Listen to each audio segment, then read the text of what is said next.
Folks, we're back. This is Steve Sampson, Jim Jonas with another episode of Veterans in Politics. Today, our guest is going to be John Steinbeck. He's a Nevada State Senate for District number 18. But before we get to Mr. Steinbeck, Jim, you have any rants? Not necessarily a rant, just something I want to talk about. You can always tell when you start getting closer to election time. And it's unfortunate because now all of a sudden we're just inundated with all these commercials. And now all of a sudden everybody wants to go out, and all these politicians, they want to go out. And now all of a sudden they want to meet the people. They want to greet the people. They want to start knocking on doors. Yeah, right. Yeah, it's kind of funny how now all of a sudden it's like, oh, it's crunch time. And then the other thing too is, and I'm going to touch on it a little bit. Prior to the show, Steve and I had a little bit of a conversation on this one. I just think it's interesting that these candidates, whether on the presidential level, let me make that clear, it's always interesting to me, like, they got to be cognizant of who really supports them. And now I'm all for, like, look, vote. I don't care if you vote for a Democrat, Republican. I don't care. Just vote. But understand, educate yourself on who you're voting for. So I just think it's interesting with all these Kamala Harris ads. Like, Democrats are desperate when everything is about abortion or they're going to cut taxes for the middle class. All right. Been hearing that my whole life. But then, at the same time, you got Donald Trump running for president. And so supposedly he's not a racist. All these things that have been held against him. But for whatever reason, his handlers, or whatever the case may be, I blame it on him, though. Ultimately, at the end of the day, you're the candidate. Some of the stuff that we heard at Madison Square Garden, I'm like, really? I was listening to the news and they say CNN was exaggerating. And, I'm not a fan for CNN, but I watch CNN. I watch MSNBC. I watch Fox. And I try to get a good balance and a good understanding because I don't like when people say, this is that. I like to make sure I hear it for myself. And when I went and I found that Madison Square Garden rally, I was a little disgusted by what I was hearing. Blacks are not going to be carving pumpkins; they're going to be carving watermelons. Puerto Rico is a floating garbage. Hispanics don't know how to withdraw; they don't know how to pull out because that's how come they have all these kids. The same thing with our country. They just don't know how to leave, and this country was founded on immigrants from all over the globe. The only ones that were here before us were the Native American Indians, right? Everybody is from someplace, whether what generation you're from or not. Me, I'm from Jamaica, right? And I might not look it, might not talk it, but I'm from Jamaica. Came here when I was 5 years old, 1 month shy of my 6th birthday, right? So we're all from somewhere. One thing I hate is when people say racial things about different ethnicity, and it just bothers the crap out of me. I mean, when they talk bad about Palestine, and not all Palestinians are bad. You got the Christians, and you got the Muslims, and you got the radicals, right? And it's just same with anything. In the Marine Corps, we had our Marines that follow orders, and we had our Marines that broke orders, just like cops. You got good cops, you got bad cops. Bottom line, you got good and bad in everything you do, right? And I just don't like so close to the election, and you have 5 yahoos, comedian or comedy or not, talking all this racial crap. It just turns people away. It doesn't bring anybody closer. You can't say something like that about Puerto Rico. It's one of our territories, for crying out loud. I mean, calling the vice president a hooker, a hoe, is disgusting because you got to respect the office. If you don't respect that person, respect the office. And the same thing I learned when I was in the military. It doesn't matter who the president is, at the end of the day, you need to respect that office, right? And that was forced into my brain ever since I joined the Marine Corps, and it's still there. So you respect the office. So close to the election, you just don't say that. And talk about Jewish people, how they're cheapskates. And I mean, these are the comedy stuff you use for the pub.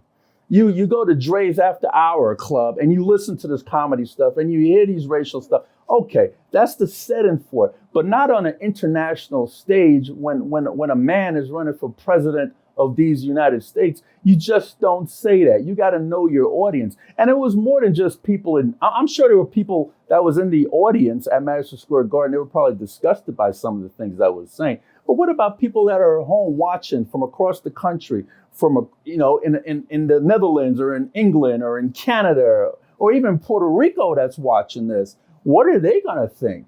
And it's a reflection on that person that they're there to see, which is Donald Trump. Now, I'm not saying Donald Trump is a racist at all. I'm not saying that at all. But you know what? They need to start vetting and finding out what people are going to say when you come up there to represent me. John Steinbeck, for example, I'm sure he wants to know who's going to open for him and what's going to be said when he's being introduced. If somebody starts saying all this racial crap, he's not going to want it. He's going to be like, wait a minute. Wrong guy. You're not going to open for me. That's crazy. Yeah. And the candidate is responsible for whoever that comes up there and opens for them and represent them. The candidate is ultimately responsible, regardless. So I don't know. He needs to put a good handle on this thing, because I was a little bit upset by it. And I'm a Trumpster all the way back from 2016 when everybody was running away from Trump. He's crazy. And I was one of the people running away from Trump. So yeah, I know you've always been. And I caucused for him. I was a caucus captain of one of those elementary schools and getting people to vote for him back in 2016. Now we're in 2024, and that's how far of a Trumpster I was, because I figured we needed new blood and we needed a new different direction. This country needed to be stronger instead of showing like it's weak. And you don't want to show that your country is weak to dictators. And when Trump went across into North Korea, I was like, hooray. You know what I mean? Because North Korea, right? Yeah. I'm like, that's good. That's ballsy. When he moved the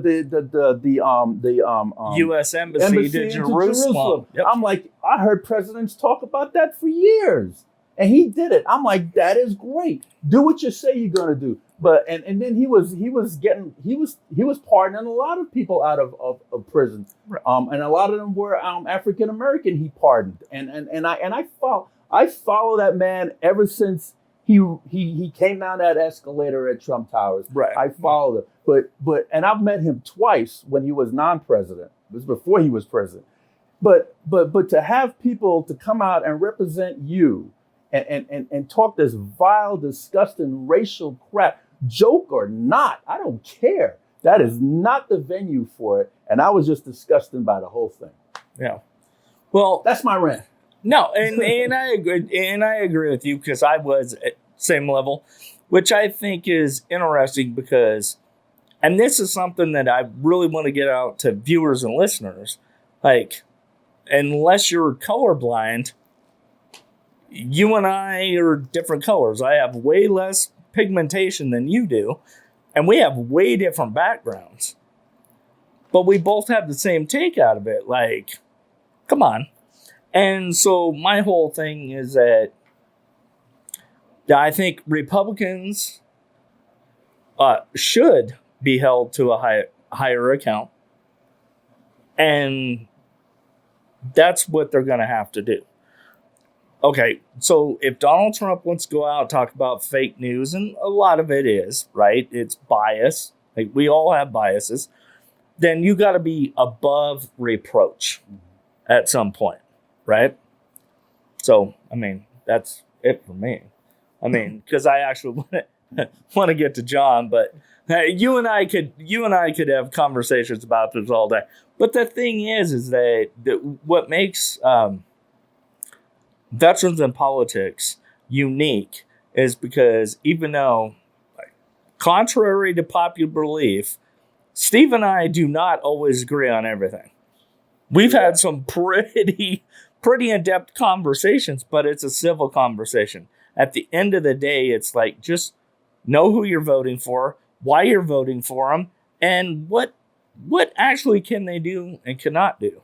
So that's my transition over to John, because I got some questions on that. Mr. Steinbeck, Hey, Steve. thank you for coming on the program. Thank you for having me. I appreciate it. Tell us about you. Yeah. So as you stated, my name is John Steinbeck. I'm running for State Senate, Senate District 18. Where's that? Okay, so that is in the extreme northwest. So most people don't know the numbers, and that's I'm to be expected. one of your constituents. Yes, sir. And You didn't come to the block party though, but I won't hold it against you. I appreciate that. It has been quite a schedule, but sure. thank you very much. But no, so 18 roughly, it's a jagged line, but it goes as far south as Alexander Road. Okay. It goes up to the 215 on the west side. It goes out past Thule Springs to Iron Mountain Road, and then it goes all the way down to Aliante. Okay. Yeah. So you got some North Las Vegas in there. Yeah, a little bit. Yes, Okay. a little bit. Okay. And so it was previously held by Scott Hammond. Scott termed out, and I was asked to run, and I was considering it anyways, and it seemed like a great opportunity. So I've been right now with the fire department for 34 years. Okay. Yeah, so I started in What's your- 1990. What's your rank? I'm the fire chief. So I'm She's a chief. I'm the chief of the department. Yeah, so the Clark County Fire Department. I've held every rank. You're the chief of the Clark County Fire Department. Yes, sir. Yes, sir. Oh, not just a fire station. No. The entire. Yes. So how- 32 paid stations, 934 employees, 10 volunteer stations that are out in our rural areas. So the Las Vegas Strip, all of that is So I'm under gonna give you us. my address. So Yes. if I call, expeditiously get somebody over there. I will, but Steve, because I do know where you're at, you're actually served by the City of Las Vegas Fire Department. No, I'm on the county. Yeah, you're in the county island served by the City of Las Vegas. Oh, so I'm Yes. I'm in an island in the county, Yes, sir. surrounded by the city, Yes. and I'm still served by the city. Yes. So Really? that's common in the Northwest. Yes. Wow. Yeah. That's, Because of efficiencies, it makes sense. for So- us, yeah. I'm in the county, and I get served by the city. Yes, and we do it vice versa all over town.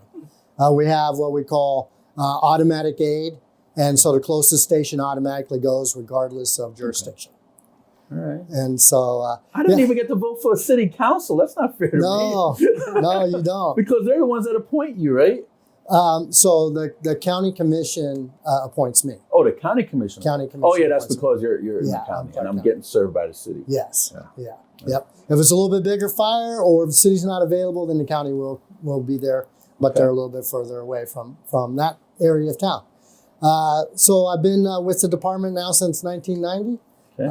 Looking forward to running. I went to Western High School here in Las Vegas. I'm sorry, but I'm going to have to hold that against you. I I'm understand. a Clark High School graduate. So yeah. That's okay. That's okay. But not too hard. As long as you understand the rules of the office that you're seeking, we're good. Yes. I came here when I was 28, so And where did you move here from? California. Okay. There. And me too. Prior to that was New York. Well, Marine Corps. Yeah. Yeah. Yeah. So I was born in Southern California. Okay. We moved here when I was 9 years old. All right. Yeah. 9 years old, huh? So Yes. you've seen. When I came here, the population was about 865,000. Yeah, it was 300 when I got here. That was back in '95. Okay. It was 300 when you got here. Yeah, we moved here in 81. And now it's what, 2.56 Yeah. million people? Some Depends. Some Yeah, I moved crazy here in '86. So, What was the population back then? and actually, the city of Las Vegas was 325,000, but that's just the city. Gotcha. Didn't include the county at all. Okay. They were just developing Henderson. Summerlin didn't exist. He's always, you get that smile. You know who he reminds me of? Dean Heller. You know what? Right? Yeah, there you go. Right? Yeah. He's Dean, and Dean is always smiling. He always got that smile on his face. Please, Mr. Steinbeck, please continue. with Yeah, your no, bio. absolutely. We're not making fun of you. I don't mind. No. You were in the Marine Corps. I was in the fire department. Even if you were making fun of me, it'd be just fine, right? You don't walk through the door without someone making a joke and having a good time. Exactly. And that's how you know. That's how you know people like you. Exactly. Yeah, absolutely. And so I've been politically active all that time. Not all that time, but most of the time, right? Yeah. So working on public safety bills, at different levels. And so when this opportunity arose, it seemed like it was a great time to make that transition. Married kids? Yes, I'm married. Me and my wife, we met in high school. We're still married after all these years, Beautiful. 34 years. We have 4 kids. I always like to joke that we're expert family planners. So we have 3 kids that are grown up and in their 20s, and 1 kid that's 11, right? You got an 11-year-old? Yes. So we have a big span. Okay. We have a big span. So Grandkids? yes, I have 1. One Yes. grandkid. Yeah. Okay, very cool. Yeah. There was something I wanted to ask you. Shoot, it just escapes my mind. Go ahead, Jim. It'll come back to me. Okay, so as and thank you for being a fire chief. My grandfather was actually a Korean War vet, and he actually was. I don't know if it was called a chief, but he was in charge of the fire department for a veterans hospital in Hot Springs. So I want to thank you very much for serving in that capacity. But there's been a lot of criticism, not recently, but previously, and I know people that work in the fire department, about the abuse of overtime in the fire department. So and I was looking up some stuff, like you're pretty experienced in emergency relief. Yes. Right. So like what do you think about when people are hiring policies? Okay. Is something that I would like to talk to you about, because like why do we need so much overtime, which is costing taxpayers more money, if we just don't staff the fire department appropriately? Yeah, so, I mean, most of the controversy that you're talking about was back in 08, 2009, years ago. 2010, right? Yeah. Long before I was a fire chief. Right. But as of today, we really have staffed up quite a bit. So we kind of hit a perfect storm like a lot of different departments do. At the same time, we had a generational change, which means that, the department had a lot of people like hired in the same time frame, and then they were retiring out at the same time frame. You brought that in with COVID and growth at the same time. Right. And so you had a lot of exodus at the same time. And it was hard to kind of catch that up. We've caught all that up now to where we really believe that the overtime is at a very sustainable level. There's always something that the finance people within the county, outside of the department, take a look at. Is it best to serve with some overtime fill-ins here, or is it better to hire additional personnel?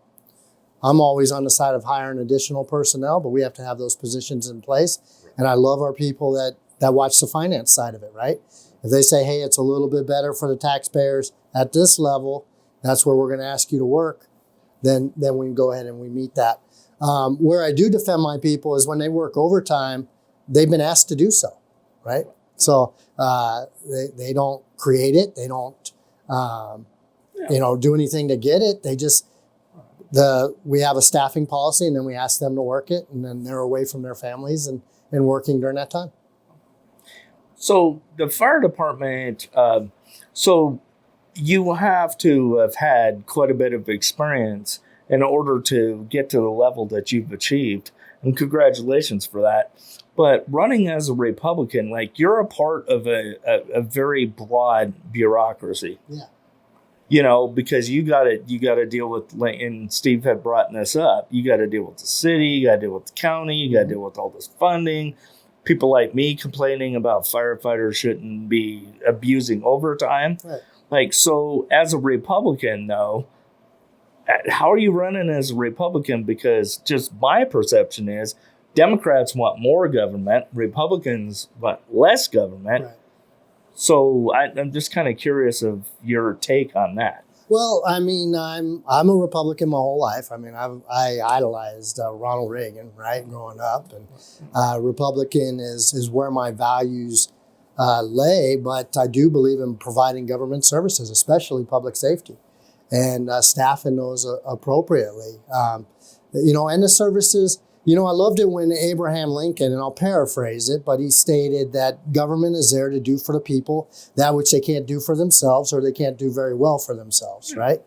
And so I always try to keep that in mind. Let's not get too big. Let's not try to get into everything in government. Right. But when it's for the common good and it's the way that is the most efficient way, there's some things that only the government can provide. Right. And, public safety is certainly one of those. And so I don't think that goes against Republican ideals at all. Okay. Chief Steinbeck, yeah. Tell me your job description. As a fire chief? As a fire chief. Yeah, as a fire chief, I'm responsible for managing and leading the fire department. And so that is, doing our strategic plan, setting the goals and objectives for the department, okay. Setting the department budget, setting what our calls of service, what our appropriate staffing will be, negotiating with our local and our union for the pay and the benefits that we will provide on a really large incident. I may even provide emergency orders on something that's big enough, or if I'm early enough there, but that's not a common thing for the fire chief. It's really very much an executive level position. Okay. I have like I said, over 930 employees and have an operating budget every year of over $200 million. Have you ever lobbied on behalf of the fire station? No. Go up to Carson City and lobbied or testified on any bills or anything? I have worked towards bills. I've gotten 12 different bills that I've had sponsored. The first one was had nothing to do with the fire department. It was just as a father and as a concerned citizen. So in 2005, just before 2005, there was a little girl in Florida named Jessica Lunsford. She was murdered by a child predator. That child predator should have been in prison. He was let out. He was allowed to live next door to this little girl. Ooh. Next door to this little girl. And he, murdered her, right? He captured her. He murdered her. The father was very upset, as you can imagine. Upset? Upset is a small word, right? But he said, hey, this should never happen to my little girl. We need to change these laws. Out of that came a 25-year minimum sentencing for predators there in Florida. Me having children about the same age at the same time, I saw that. And I said, we need that here in Nevada as well. Was that Jessica's Law? It was Jessica's Law. Jessica's Law. Yep. Okay. So I worked very hard for Jessica's Law. I teamed up with State Senator Dina Titus, a Democrat at the time. Mm-hmm. And we wrote that legislation, got it combined with one of the governor's bills at the time, and got it passed at 30-year minimum sentencing here. Okay. That was my first step into it. Ever since then, I've been on the board with Nevada Child Seekers because protecting kids is my passion. The next ones was following the shooting on October 1st, 2017. I'm sorry, the 1 October shooting. Following Route 91. Route 91, right? Yes. Yeah. Following that shooting, we found deficiencies through it. We were okay on our response side, but our deficiencies were on victim services. We found some deficiencies in the way we track patients. We found deficiencies in incident management teams and having enough depth in some of our emergency services on a statewide level. And we got 10 different bills passed as a result of that. And then last session, I did provide a lot of comments and support for increased ability to enforce fireworks regulations. That in turn, then we had to have a county ordinance that was passed as well. So you work with the county commission as well? Yes, sir. Okay. Yes, sir, all the time. Are you EMT certified? Yes, I'm an EMT advanced. And what about your firefighters? They rank everything from EMT to EMT advanced, with a large percentage of them being a paramedic. Okay. And so paramedics the highest level of EMS care, advanced life support, and that's what we aim to provide. So every unit in Clark County is advanced life support. Do you know the population of Senate 18, District 18? The population of Senate District 18, so I got about 103 to 105,000 registered voters in the district. Okay. Yes. And I'm sure you've been knocking on doors, right? I've been knocking on doors. You didn't start this week? No, sir. I have been knocking on doors since it last year. That's what I'm talking about, Jim. Yeah. That's what you call dedication. Yeah. So, and it's are you scared about knocking on doors? No, I like it. You think it's like a hard thing to do? So I have volunteers that go out with me too. Okay. They wear your shirt? They wear the shirt. Okay. And Steve, I always tell them, if you go to a house and if you feel uneasy at all, let that one go. Right? No problem. Yeah, go to the next one, right? If you kind of feel like... can't please everybody. Well, or, maybe there's a dog that's making you a little nervous, or there's something about it. I tell them, listen to your gut. If your gut says go to the next house, go to the next house. Don't worry about it. Other than that, be polite. I always try to remind all the candidates, they were minding their own business in their house, and I knocked on their door. Right? And so they got a no solicitation. If they have a no solicitation sign, they'll get the door hanger and you walk away. And you just walk away. Yeah. Even though it's not soliciting, right? It's canvassing. Not soliciting. But there's no reason to get into semantics. You're educating them on candidates running. You're one of them. Yeah, so educating them. Yeah. There's no reason to get into that at all. But everybody got their own you knew when they put no soliciting. They didn't want to talk to That's what they meant. They didn't have the go away signs. Right. You've seen them. I've knocked on doors. I ran for 8013 twice. Yeah. So I've knocked on doors before. I love the ones that say no politics, no religion. We're not buying anything. Right? Please don't make it weird. Please don't knock on the door. You just got to kind of laugh. I like that sign. But I don't have a front door, so I don't have to worry about that. You have to go over a gate, go past the dog. Yeah. There is no front door because there's a garage, and then the front door it's in a big courtyard. Yeah. So I've always said that. I've always said this: if something really goes down, I know where I'm going. I'm going to Steve's house. He might not let me in, but I know where I'll be safe. I've had the greatest conversations at the door, though. Really talking to people about what's important to them, finding out, which I think we all really know, that when you get to somebody's door, Democrats, Independents, and Republicans, they care about their families. They care about being able to provide, right? They care about safety. They care about they do care about roads, right? Yeah. They want to know, what can you do about that, right? They care about a lot of the same things. And then sometimes you'll knock on a door and you'll find something out about a topic you don't know anything about, right? You have your areas. They educate you, and that's kind of fun.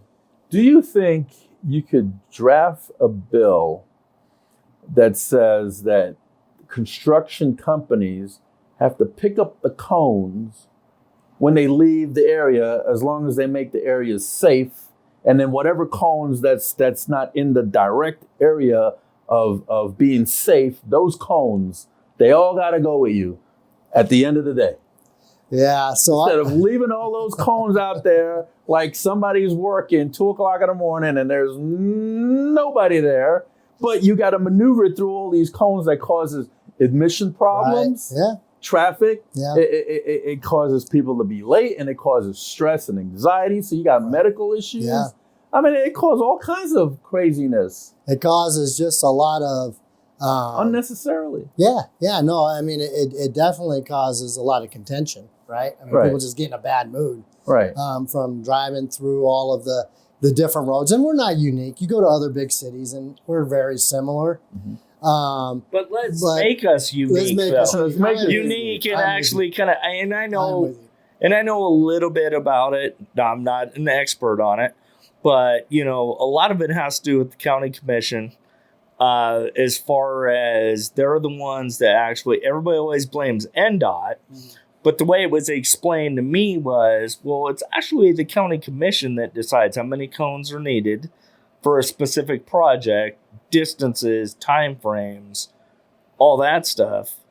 So, what as a state senator, what could you actually do about it to address the issue? Yeah, so as a state senator, your purview is going to be more on state roads, right? I mean, for sure. Right. You could always consider something that's going to affect local jurisdictions. But again, I am a Republican for a reason. I like leaving local government to govern local issues when possible, right? Yeah. If we can certainly find solutions that are statewide or national even, I think that that makes sense. But the more that you can leave it to where the constituent can talk closer to the person that's representing them, I think is a more effective way of government. And plus, the rules that we would make for Clark County wouldn't necessarily apply the best in Lincoln County, and Lincoln County vice versa, right? And so, for the most part, I do believe in local government handling local issues. Years ago, Governor Brian Sandoval, Republican, who took out Jim Gibbons, Republican. Jim Gibbons was my friend. Okay. So I'm a little bit biased on that whole thing. Well, anyways, when Sandoval was governor, he controlled. Well, the assembly was majority Republican, and the state senate was majority Republican. He could have passed anything he probably wanted. He could have passed on voter ID. He could have passed campus carry. He could have passed all those things. But instead, he passed illegals getting driver's license. Do you think that illegals should have driver's license in the state? I do not. Yeah. Is there anything you could do about it as a state senator? Well, I really, what you're really talking about that we really to appeal it. Well, not only that, but I do want to state that we have a lot of people in this community that are here undocumented that provide great things for our community, right? We really do. They're wonderful people. We just need national immigration reform, right? President Trump would say we have some illegals that are here that are causing mayhem, and we have some of those too, and distrust and all that. So I mean, it works both ways. It does. And of course, when that's the case, there can be zero tolerance for it. But we really need really comprehensive immigration reform, and the people that are here undocumented, that are been in our community for a long time, we need to work and figure out how to have them here in a legal status. And the ones that are criminals, and the ones that are bringing in fentanyl, and the ones that are kidnapping kids, and the ones that are trafficking people, we need to deal with as harshly as possible. We need to stone them to death. You said. So let me ask you this. It's the Marine in me. Well, that's why we want you there as a Marine, right? Because we had your. We don't. Yes, sir. No, yes, sir. You finished. Yeah. I'm sorry. I'm done, Jim. I didn't. He said, I'm done with Sorry. him. I'm done, Jim. Okay, so we had your opponent on here a couple weeks ago, and so, and no disrespect to him, but so you talked about public safety being a big issue for you, obviously, as a fire chief.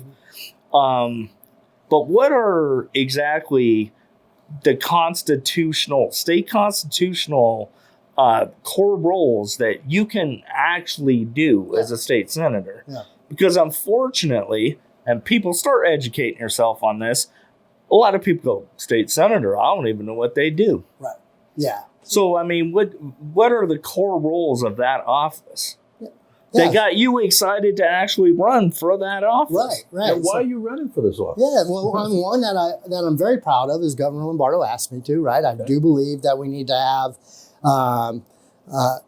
Take lunch? How do you do it? He said, John, I think you'd be great up here, and I could use your help. And we want to protect his veto, right? A supermajority does not serve this community well by any means. But I am excited. Like I said, I've passed 12 different bills. They've all been in the public safety. But since then, I've had people that have come up to me and talked to me about adoption rights and, things that really I didn't know a lot about, but hey, we feel like you're going to be the candidate that wins. Can you represent us in this, right? Now, I have other bills that I'm definitely going to be bringing my own area of expertise. So public safety. Okay, so let me stop you just real quick. But when you talk about bills, But what specific bills can you actually introduce that is actually within the scope of being a Nevada state senator? Like, these are specifics that again, Steve and I are very big on educating people. I'm not trying to beat you up on this. I'm just saying, like, what are the core roles of a state senator, and what can you actually do to get these bills passed? Instead of giving your influence Right. to protect veterans from being deported if they're on here on a visa. No, I thought that was is it U.S. Senate you're running for, or is it state Senate? Because I got a little confused. And Not you, your opponent. Yes, sir. And I always say that. So, like you brought up immigration, state senators got very little, if nothing, to do with But you get your influence. Right? Yes. That's what the other guy was saying. So, can you talk to your delegates and so forth? Yes, of course you can, but you really need to work on state law and the job that you've been sent up to do. Right. And those are to pass Nevada revised statutes, do the bill draft requests. As a freshman, what request? Bill draft requests. Oh, you know what that is? Yes, sir. Yeah, I put together quite a few. I'm being facetious. Yeah. So as a freshman, I get to do 10 by I think it's December 10th. Okay. I get to introduce 10 of them, and then 2 more in March. Right. So you get a total. He knows of 12. how many, and he knows the deadline. Yeah. He did his homework. And so I've got a list right now. Okay. It's at I want to hear the list. It's at 18. I get 12. It's at 18. His list is at 18. They're not all going to go. And the reason why is I still have to go.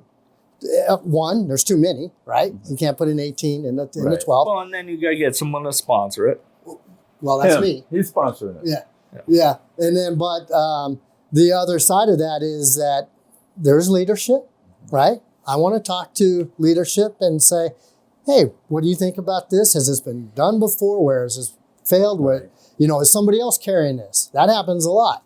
That, hey, I'm working on this bill. Could be somebody on your side of the aisle. Could be somebody on the other side of the aisle. You guys are drafting the same exact bill. Right. The areas that I'm certainly working on, again, public safety is my space, right? Out of all my stations, each unit almost goes on a fentanyl overdose every day. Right, it drives me crazy. Right. They certainly took some good steps last time, but we still need to try to strengthen our fentanyl laws. And specifically, I would like to lower the burden of proof that the prosecutors have to have in order to have a drug dealer charged with the fentanyl death. Right. So right now, if somebody sells fentanyl to somebody, it's very difficult to prove it was that fentanyl that actually caused the overdose. I think that's too high of a burden of proof. I think the fact that you're selling fentanyl and then that person died from fentanyl, you are definitely contributing to that death. Again, I talked about some of the victim services. One of the laws that we've... Sorry. Is that you would consider that what, manslaughter or murder or... what they call the other manslaughter, murder, aggravated. I forget the legal terminology. How would you define that? I believe that is manslaughter. As you're not intending to kill them, right? So voluntary manslaughter, I think, is what we're trying to get to. I would consider that. Okay. Unless you had intent of something along those lines. But again, that still needs to be discussed. That's where, lobbyists do get a bad rap, but that's where you have lobbyists come in, and you have the prosecutors, you have the police lobbyists come in, right? You have other people that say, hey, well, no, John, you think of it here, but actually that's going to have this effect, and this is where this should be. So there's a lot of work to still be done in that degree. But it starts with, and a BDR at the beginning that you put together is what your intentions are, right? It's not the legal language. The legal language gets drafted up by the legislative council. Right. And so some other ones that certainly right now, it's also, we have difficulty with marijuana use while driving, right? It is rampant.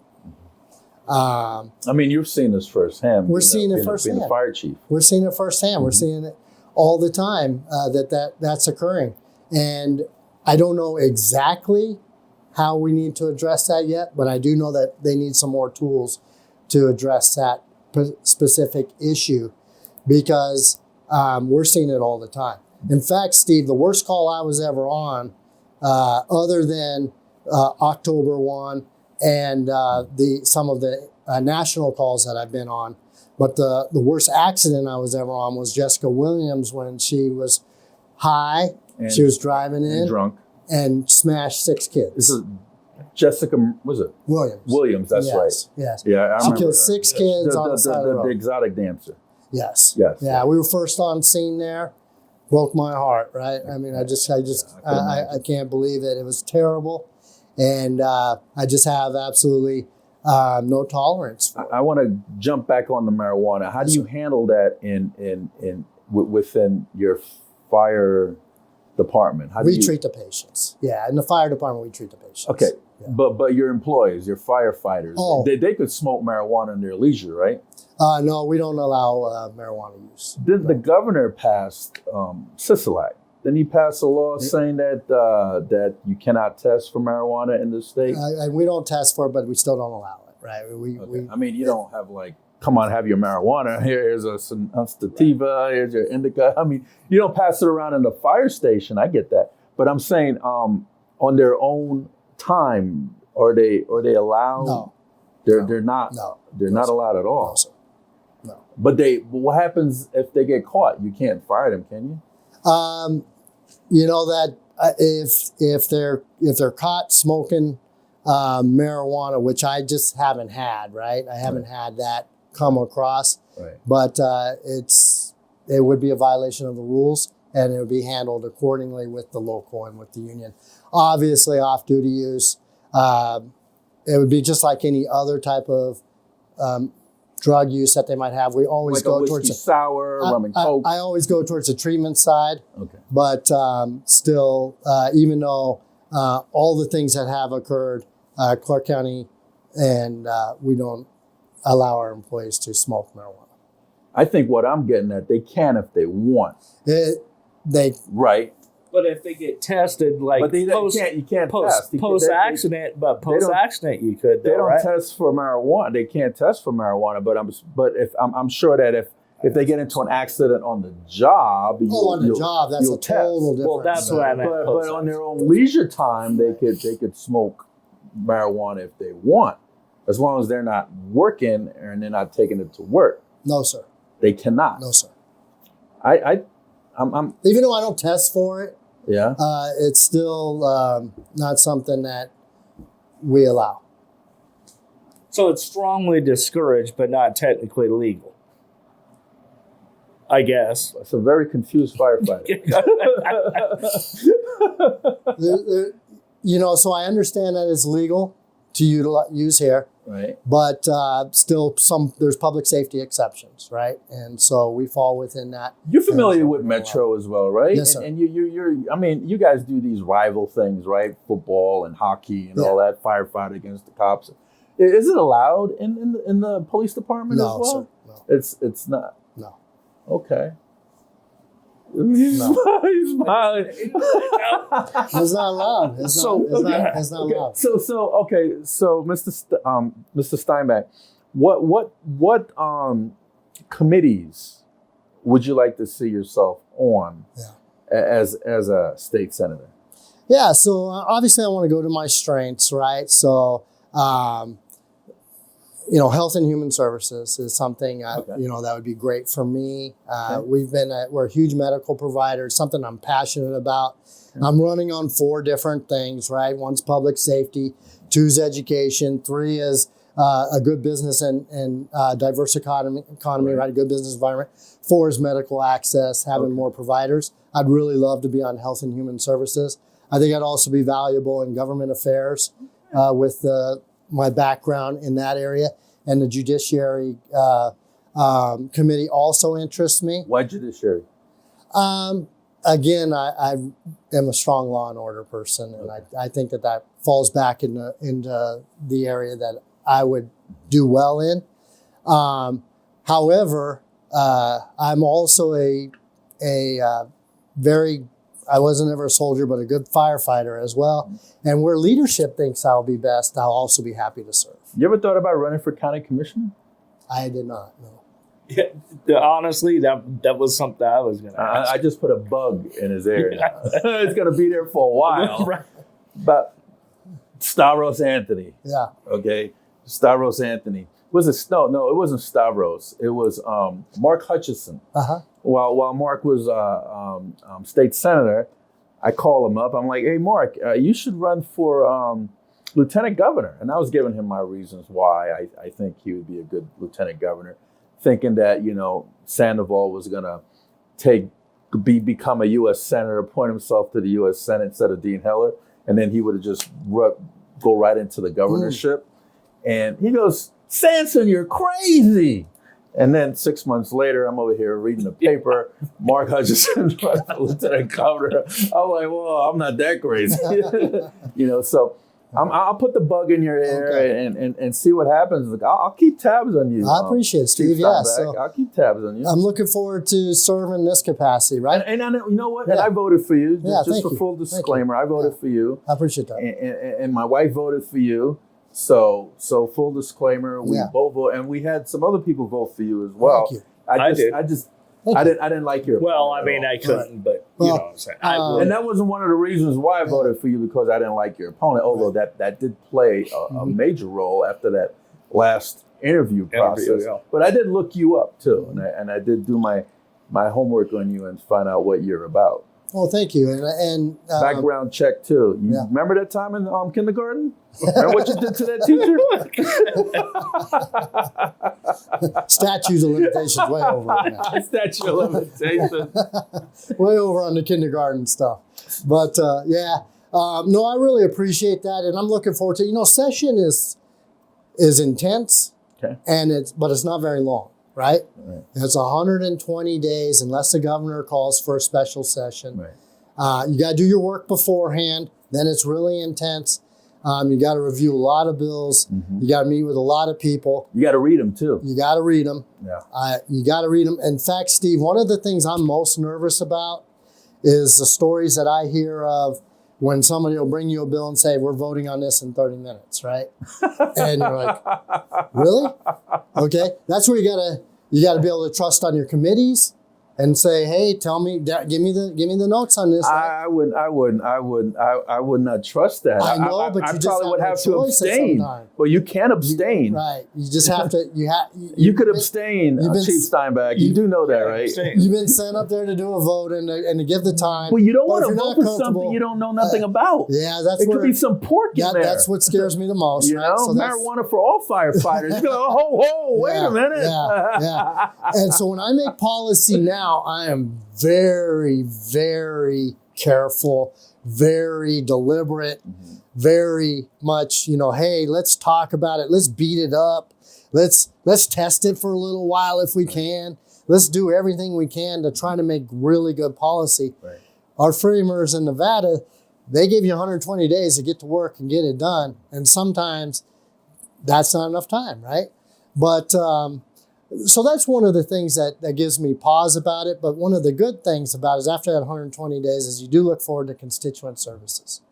Somebody coming up to you and saying, you know what, this I can't get through this agency, or I can't make it through any of these problems, and can you possibly help me with that? And maybe you can, maybe you can't, but sometimes you can. Right. And if you can, that's you cool. can at least give them contact information. You can. That's one of the things. So the only thing that I want to say is, first off, thank you for being a fire chief. Oh, thank you. It's a very tough job. And then also, one of the things that I would like to give you the opportunity of is, because I was kind of talking about core roles of a state senator and stuff. Well, obviously, safety and security is very prominent to you, and it's one of the things that I've been saying for years about what's actually the role of government, right? I'm like, all I really need is, if my house catches on fire, God forbid, I can call the fire department. I'm willing to pay for taxes for that. Right. Police, right. Okay. Roads, okay. Except for the cone thing. We still got to work on the cone thing. Cone tax. Right? And then cone tax. Yeah. and then the military. Yeah. And other than that, like, just let me do my thing. So it seems like you kind of have a similar vision. I do. You know, like I said, I always go back to that statement that Lincoln gave, and it's really a constant evaluation, right? But the less government's in, the better, right? It can't go unchecked. Right. We do need regulation in some industries. For sure. But the more that the private sector, the more that the market can speak, the more that the people can say, hey, this is what I like, this is what I don't like, these are my choices, I want to go with business A instead of business B, the better off we are. And that's been proven, right? And so bigger government is not my brand. All right. Well, I always lie and say it was my one last question, but this will literally be my last question. So how are you convince your fellow legislators when you get to Carson City on how to have that similar philosophy? Well, you know, it's a big task to ask, but I'm just kind of curious about how you're going to go about that. And there's compromise, right? There's always compromise in all things. And I like that in that there's something I always like to go back to is I'm in my 50s now, right? And I go back and look back, hey, John in his 40s, John in his 30s. Let's take a look. Let's evaluate. Oh, you were wrong about this, right? You were wrong about that. You were wrong about several things. It's arrogant to think I'm not wrong about something now. There's something now that I'm on the wrong side of the position on. And so I respect the counter arguments.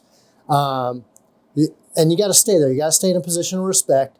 You need to try to build your case, and then hopefully you get the votes, right? And if you don't get the votes, then you need to bring it back to the people and say, this is why you have this result, is that I was one of the, dissenting votes, but I lost, right? The majority won.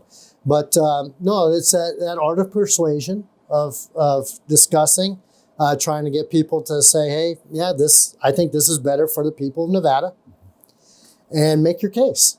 And if you're not good at that, even if you're a great guy, even if you're somebody that people respect, if you're not good at that, and it'll remain to be seen if I'm good at that or not. If you're not good at that, step aside, let somebody else go up there, right? As a fire chief, have you worked with Nellis Air Force Base? Yes. Yeah. And in what capacity? So they have a fire department, first of all. Mm-hmm. And so both on field and off field, we've had mutual aid, right? Lots of mutual aid. We've done training, joint training together, both at their site. I remember even back when I was a captain in the training center, we have a fire tower at my training center, and I know it better than my house, right? Because I've been there for my whole life. So I know every little turn. Right. So if you put a fire in there and I can't see, who cares? I know exactly where I'm going.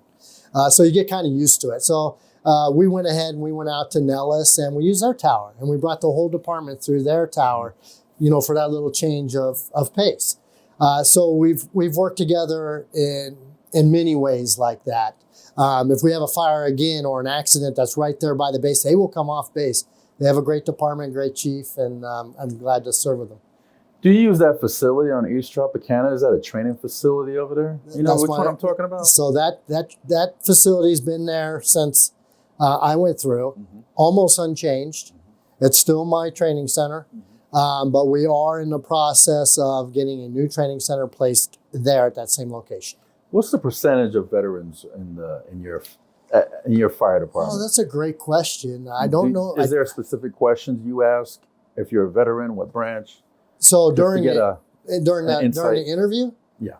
Or any intake forms or any applications? Yeah. So not only is that on the application, and there's points provided for that, but then it's on every resume, right? And so it's always a topic of discussion that you'll have. And myself and certainly the chief that preceded me, we love to hire our veterans, right? So when we get that opportunity, young people come in with a great skill set that have served. And so I even have a large number of firefighters now that still serve. They're in the reserves, and we let them go serve the country every single time they're called. Federal law, so.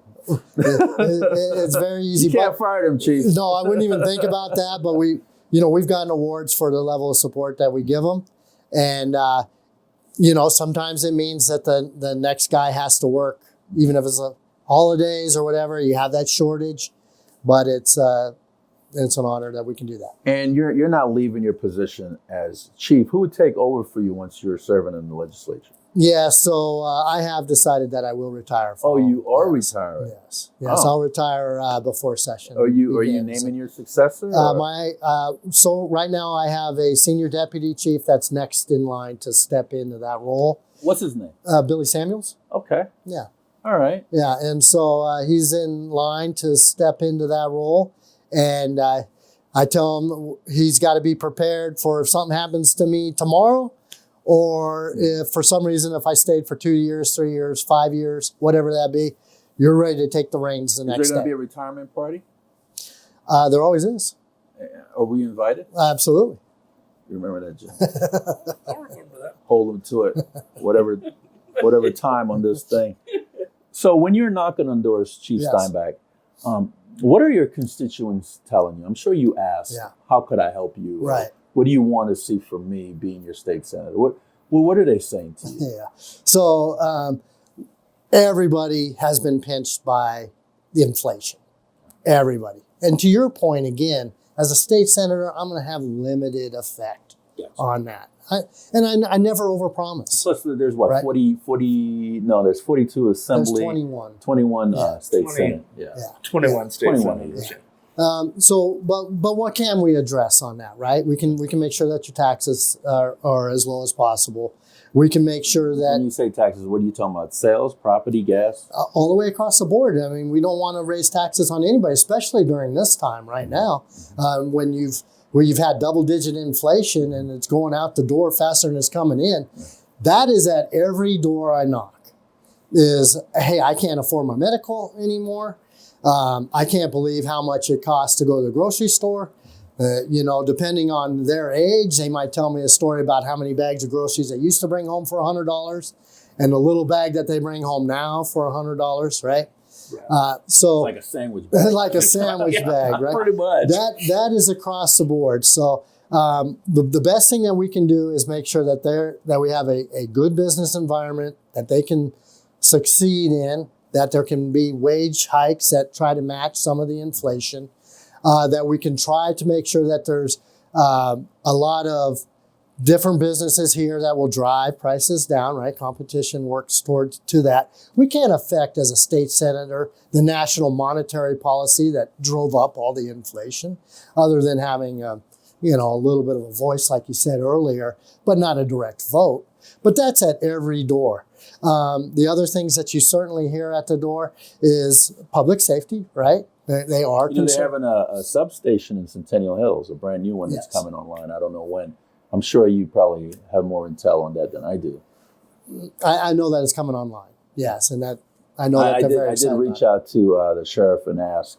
I said, "Hey, wouldn't it be a good idea to have a substation over here in the Northwest area?" He goes, "Oh, what do you know? We're getting one." I'm like, "Oh, okay." Yes, Sheriff McMahon's doing a great job. And then they might just talk to you about what's happening in their lives. Sometimes, you guys have both knocked doors. Sometimes it's, thank you very much. They want to get rid of you, right? They want to go back to... Sometimes it's, come on in, could I get you a bottle of water? Absolutely. I've spent an hour and a half in a house. Yeah, I've spent an hour and a half in a house and really hearing, about some of the issues that they've had. Maybe they might even get very personal about medical issues that have occurred, the billing that they're having problems with, the fact that they can't get anybody to cover it on either side, the fact that they can't afford their business anymore, that they've had to go out of business and now take a job somewhere else. You've certainly heard that. And then everybody is mad about the cones. right? About the cones. About the yeah. cones. I The think that traffic. should be the national symbol. Traffic cone. Yes. Yeah, my wife calls it the state flower, right? Oh, see? Yeah. We're on the same level there with this thing. Yeah, she says that's the state flower of Nevada. So I know you gave your boundary lines, but is Mount Charleston in there? No. Okay. Is the Kyle Canyon area in there? No, Kyle Canyon's also outside. Is outside your jurisdiction? Yes, that's I believe that's 19.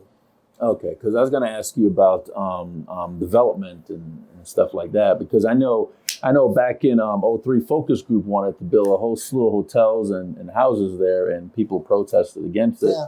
And I think it's coming back on. I don't think Focus Group owns it anymore, but I think it's coming back on the table to put houses and Well, hotels. you know what? I know Station Yeah. Casino was looking at that area to put a That's casino in the out there. works. Yeah. I got 3 kids in the housing market. Housing prices have gone crazy. The only real way for us to affect that one is interest rates, of course, right?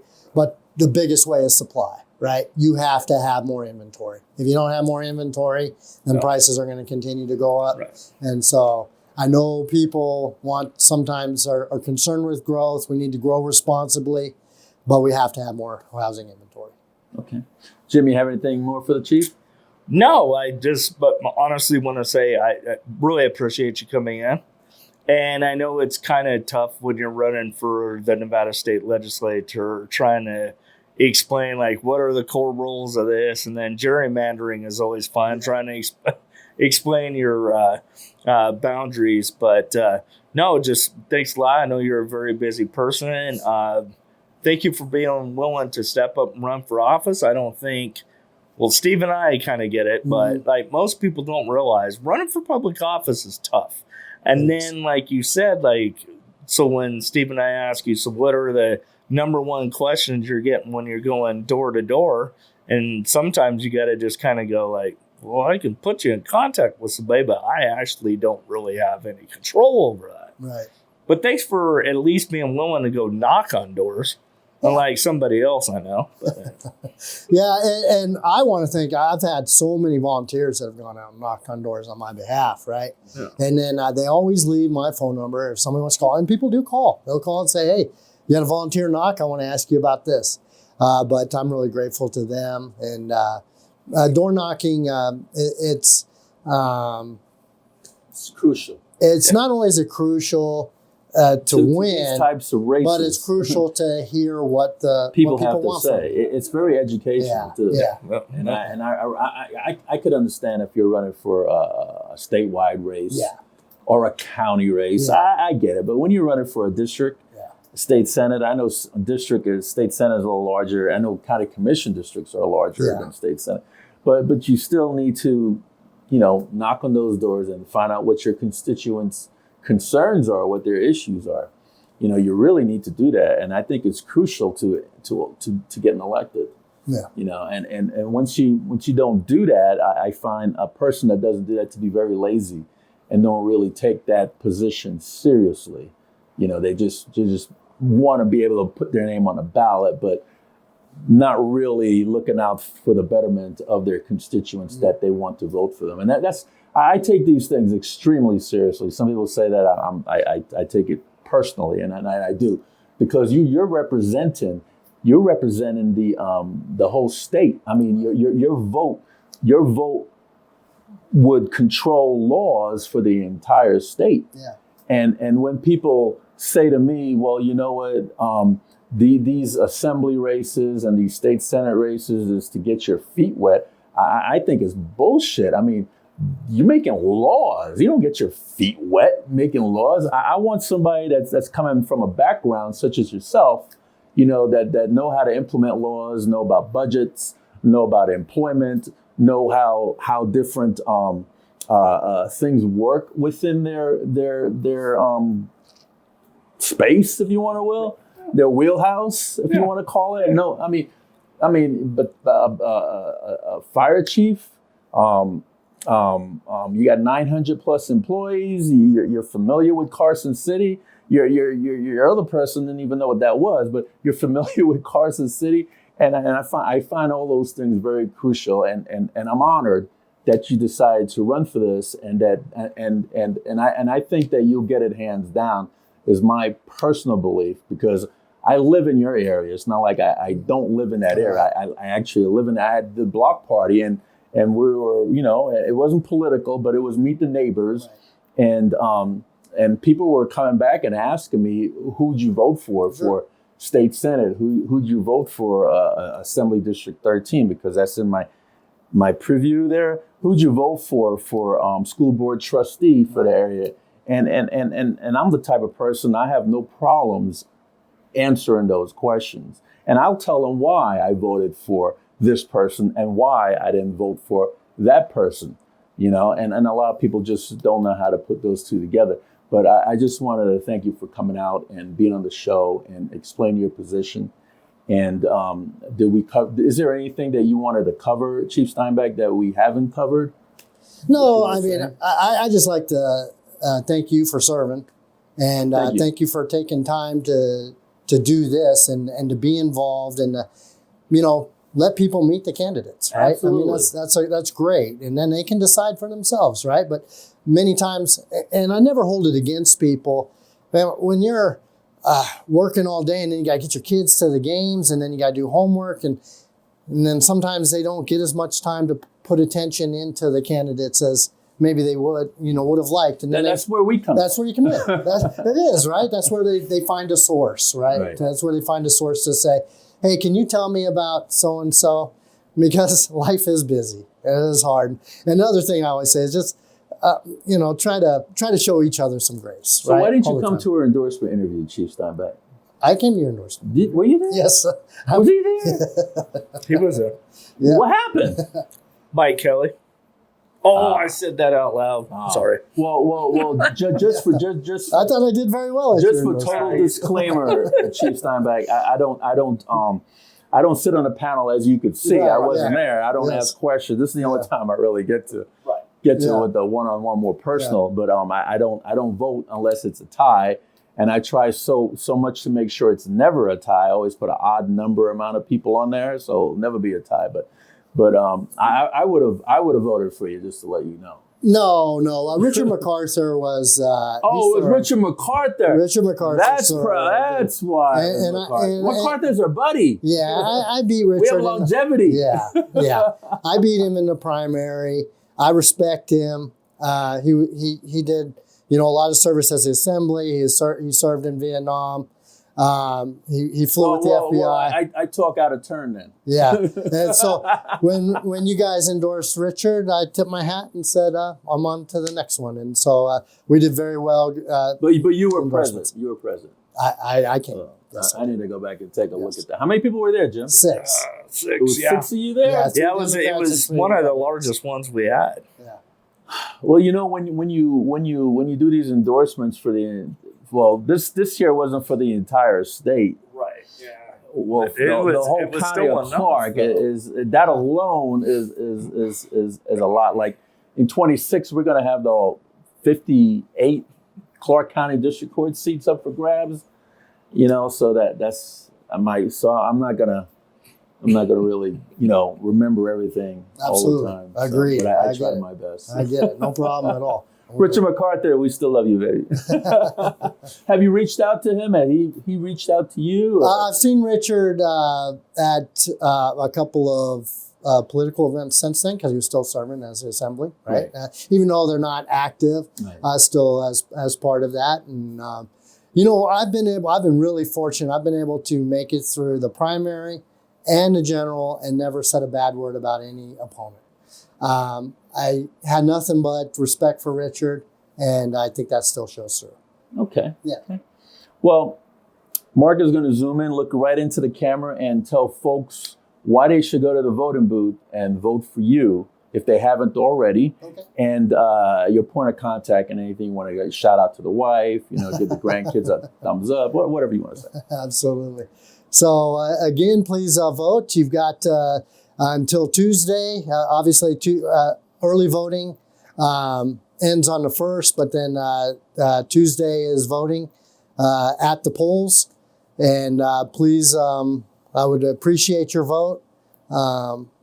listen to what I've said here today. My 4 main areas again is public safety. That's what I know the best. Education. We have to have an educated society. Our children deserve the very best that we can give them in the school systems. Good business environment, and medical care and increased medical access. That's really what's most important to me. If you have any questions, please visit my website, steinbeckfornevada.com. And if you reach out, we will get back to you. We also are available on all the major social media sites. You can find and follow us. And even if you don't vote for me, please go vote. Please be part of this process that men like this went to battle for us, serving our country so that we have the right to be in a free society and cast our vote. That's important, and we'll respect your vote, whatever that may be. So thank you very much, and thank you both for the time. Chief, thank you for coming on the program. Jim, thank you for coming on the program. Folks, that's Chief John Steinbeck, Nevada State Senate District number 18 candidate. We encourage any and everybody that lives in State Senate District number 18 to go out and vote for this man. I already casted my vote for him, and I hope that you guys would also cast your vote for him as well. And if you don't live in State Senate District 18 and you know somebody that lives in State Senate District 18, please call them up and say, hey, vote for Chief John Steinbeck for Nevada State Senate District number 18, and he's going to represent you in Carson City. This is Steve Sampson, Jim Jonas with Veterans in Politics. Until next time.